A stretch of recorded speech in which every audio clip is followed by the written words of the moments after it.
এদিকে থাকান বিভিন্ন ধরনের ওষুধ তৈরি করে এই হাইব্রিডগুলো, এগুলো কখনোই খাবারে দিবেন না।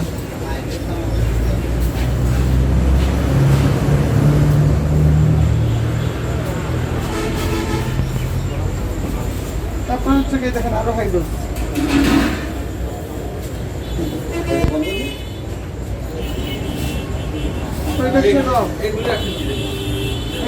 রং খাবারে দেওয়া সম্পূর্ণ নিষেধ।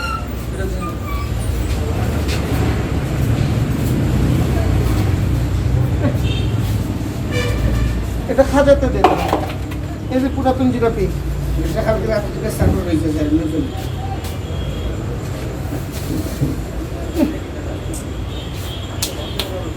তাই এটা খুলো, পানি এটা খুলো, হাত দিব।